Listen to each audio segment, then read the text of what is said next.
రాయలసీమ మీద చాలా ఎక్స్పెక్టేషన్స్ ఉన్నాయి. రాయలసీమలో చాలా వరకు కూడా వైసీపీ హవా ఉంటుంది అనుకున్నారు. కానీ ఎక్కడా కూడా కూటమి సునామీ ముందు అక్కడ లీడ్స్ చూస్తేనే మనకు అర్థమవుతుంది ఎలా ఉండబోతుంది అన్నది. ఆంధ్రప్రదేశ్ రాజకీయాల్లో ఇదొక పెను సంచలనం కాబోతుందని చెప్పుకోవచ్చు.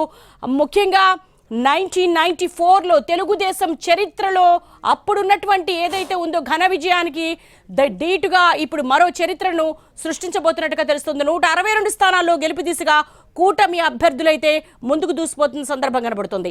ప్రతిపక్షానికి కావాల్సిన స్థానాల సంఖ్య 18. మరి ప్రస్తుతం అయితే మనకు ఇక్కడ వైఎస్ఆర్సీపీకి 13 స్థానాలు ఆధిక్యం కనబడుతోంది.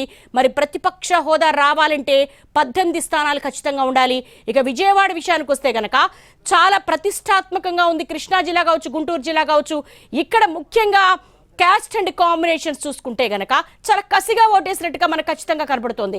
ఇటు కాపులు కావచ్చు, కమ్మ కావచ్చు, ఈ రెండు కూడా బద్ధ వ్యతిరేకులుగా ఉన్న ఈ రెండు సామాజిక వర్గాలు కూడా ఏకమయ్యాయి క్యాపిటల్ ఇష్యూను బేస్ చేసుకొని. ముఖ్యంగా చంద్రబాబు నాయుడు అరెస్ట్ కావచ్చు, ఆ సమయంలో గుంటూరు జిల్లా మహిళలందరూ కూడా బయటకు వచ్చి ప్రొటెస్ట్ చేసిన సందర్భాన్ని కూడా మనం చూసాము. 50,000 మెజార్టీ దిశగా ముందుకు దూసుకుపోతున్నారు బుచ్చయ్య చౌదరి. మొదట మనకు వచ్చిన లీడ్ కూడా అదే. బుచ్చయ్య చౌదరి మరి కూటమికి అభ్యర్థిగా ఉన్నారు. ఆయన టీడీపీ తరపున ఆయన 50,000 దిశగా ఆయన ఆధిక్యాన్ని కనబరుస్తూ విజయాన్ని సొంతం చేసుకున్నారు. రాయలసీమలో ఎక్కడా కూడా వైసీపీ తన ఆధిపత్యాన్ని కావచ్చు, తన ప్రభావాన్ని కానీ చూపలేకపోయింది. మెజారిటీ మంత్రులందరూ కూడా ఓటమి పాలైన సందర్భం ఉంది.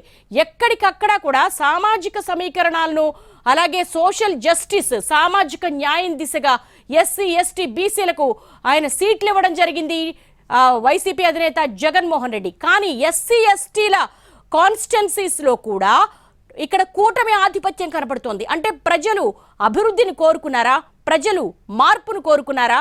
ప్రజలు సరికొత్త ఆంధ్రప్రదేశ్ను కోరుకున్నారా? ఏం జరగబోతోంది? సూపర్ 6 కావచ్చు, ల్యాండ్ టైటిలింగ్ యాక్ట్ కావచ్చు, ఇవన్నీ కూడా ఈ ఫ్యాక్టర్స్ ఏమైనా వర్కౌట్ అయ్యాయా? మరి జగన్మోహన్ రెడ్డి కూడా బటన్ నొక్కి సంక్షేమ పథకాలన్నీ ఆగిపోతాయి, టీడీపీ అధికారంలోకి వస్తాయన్నారు. మరి నమ్మలేదా? ప్రజలు ఏం కోరుకున్నారు ఆంధ్రప్రదేశ్ ప్రజలు అన్నది మనకు స్పష్టమైన క్లియర్ కట్ మెజారిటీ దిశగా అయితే కొనసాగుతున్న సందర్భం కనబడుతోంది.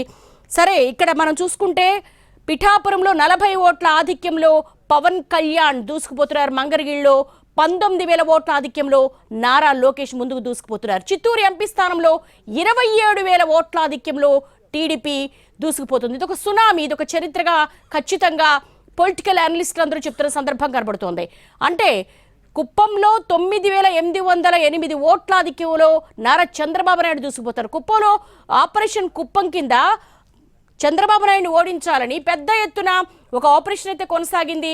భారీగా అక్కడ క్యాంపెయిన్లు నిర్వహించడం జరిగింది. ఏపీ వ్యాప్తంగా కూటమి హవా స్పష్టంగా కనపడుతోంది. 2019లో ఎట్లా అయితే వైసీపీ తన ఆధిపత్యాన్ని కనబరిచిందో, వైసీపీ హేమాహేమి లాంటి టీడీపీ అభ్యర్థుల్ని ఓటమి పాలు చేసిందో, సేమ్ సీన్ 2024లో మనకి కళ్ళకు కనపడుతూ ఉంది.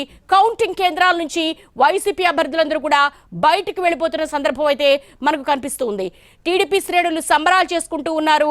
ఇక ఇటు కోస్తాంధ్ర కావచ్చు, రాయలసీమ కావచ్చు, ఉభయ గోదావరి జిల్లాలో కావచ్చు, ఎక్కడ చూసినా కూడా కూటమి ఆధిపత్యమే మనకు కనపడుతూ ఉంది.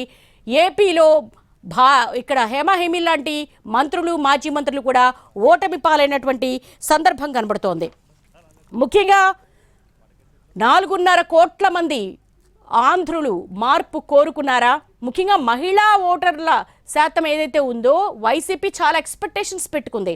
వృద్ధులు కావచ్చు, అలాగే పెన్షనర్స్ కావచ్చు, మహిళలు కావచ్చు, వీళ్ళ ఓటింగ్ భారీ ఎత్తున జరిగింది కాబట్టి ఖచ్చితంగా గెలుపు తమ వైపే ఉంటుందని చెప్పడం జరిగింది. పిఠాపురం చూస్తున్నాం మనం బ్రేకింగు, 40,000 ఓట్ల మెజారిటీతో ముందుకెళ్తున్నారు.